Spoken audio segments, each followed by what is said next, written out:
Why did the Sisters of St. Paul come to Marquette, Michigan? Let us now listen in on the conversation of our two Filipino sisters traveling by Greyhound from Marquette, Michigan, to Chicago to help find the answer to the question.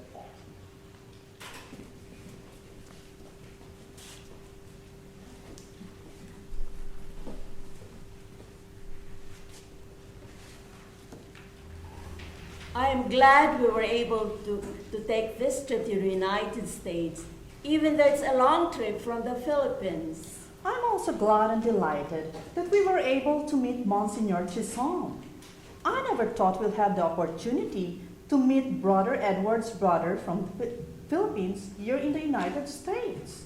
Just think, a LaSalle brother who is a missionary and a diocesan priest from the same family. Brother Edwards was really very happy to hear about including this trip to Marquette to meet his brother. I remember like it was just yesterday when Brother Edward befriended us during the Second World War when the Japanese army occupied the Philippines. He really went to length to help us in those days when many of our sisters were in concentration camps to make necessary contact to help us to have food and other things we needed. It was so kind of Monsignor Chisholm to send us money when we needed it and when Brother Edward made a request.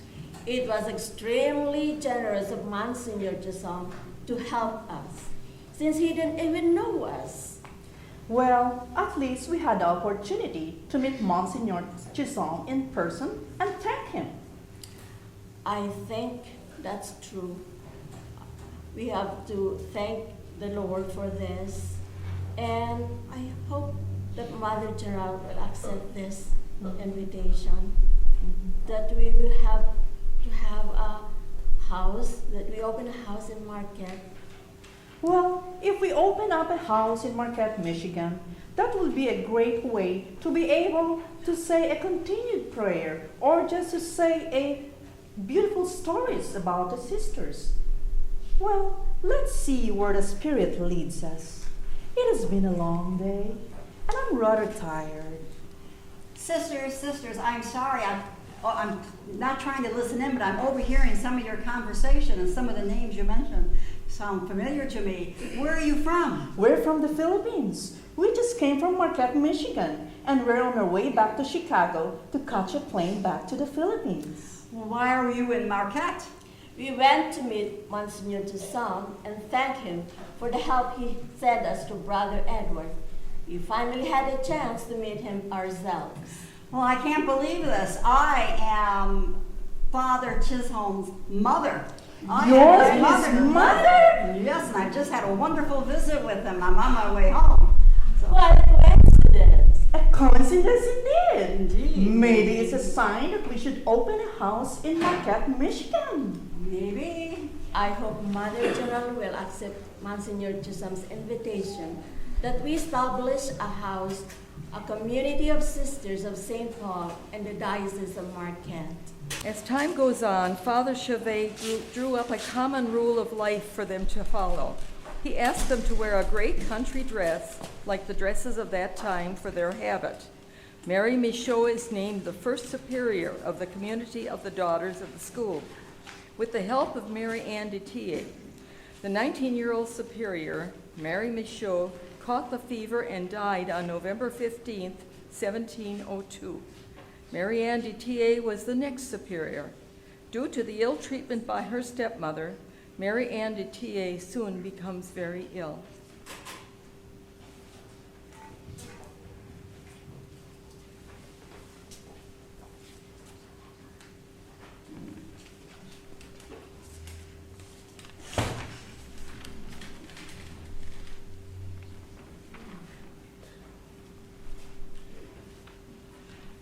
I am Barb de Foucault. Marianne Detier is very sick.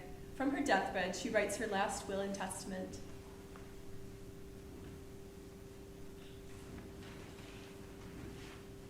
Today, 7th day of July, 1703, Demoiselle Marianne Detier, superior of the School of the Daughters of Levyville, where I work to improve 4 poor girls in reading, writing, and piety to become good school teachers.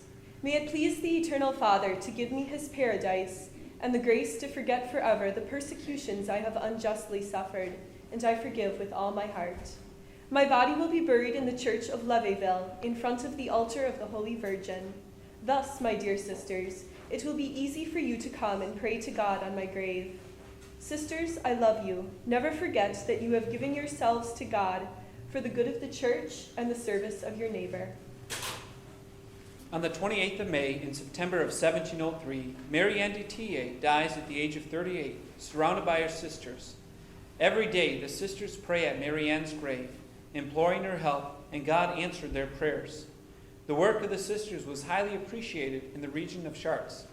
In 1708, Paul Godet de Marie, Bishop of Chartres, and the entire diocese became attracted and interested in the task of the sisters and invited the community to open a house for the sisters. They settled in St. Maurice, a suburb of Chartres. The bishop entrusted to them the protection of St. Paul the Apostle, hence their name, Sisters of St. Paul de Chartres. In St. Maurice, they opened a district school free of charge for the poor children. Years pass. In May of 1962, the bishop bought the Delta Hotel in Escanaba. Monsignor Chisholm is in the office of Bishop Noah. You know, Bishop, the idea of having a Catholic home for senior citizens in our diocese is excellent. We already have the old hotel, which we were able to purchase in May with the help of a monetary gift from the Catholic Boniface Foundation. While the hotel isn't new, as it was built in 1916, it is an amazing building. We are lucky to have it. Just think, there are 5 floors and 75 rooms. There is even a gift shop and a coffee shop in the lobby of the building. It'll be just fine for Quail Travel Service to keep their office there. We have renovations to do. However, we must get it staffed now. So many things have already come together. But at this point, I don't know how we will be able to staff the Bishop Noah home. I'm sure that God will open the door. We need to get things going. We need a place for our priests who want to retire. And we need to know if there's ever a need that they will be taken care of. What about the sisters who came from the Philippines to visit you? Do you have their addresses, their phone numbers? Bishop, that is an excellent idea. I have their address and phone number in my pocket. Call them up. Tell them that I need them to come. I will do that right away, Bishop.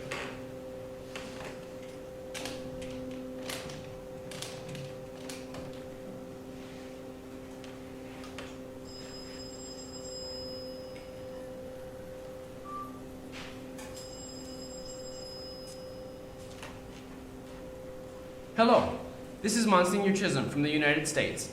Is Sister Andrea there? I would like to speak to her. Hello, Monsignor Chisholm. I am Sister Andrea. How may I help you? Hello, Sister Andrea. I am calling for Bishop Noah. I am sitting in his office. We want to open a facility to take care of our senior citizens and the retired priests of our diocese who need it. It will be called the Bishop Noah Home. We don't have anyone to staff it. The bishop would like you to come and staff it. Are you willing? Yes, we are willing to do it if Mother Gerald allows it. This is so exciting. This is truly good news. I will share your answer with the bishop. Thank you very much for your response. You are most welcome, Monsignor. Now we must pray that Mother Gerald will be guided by the Holy Spirit to say yes. I will inform the bishop that he needs to contact your superior general. Goodbye, Sister Andrea. Goodbye, Monsignor.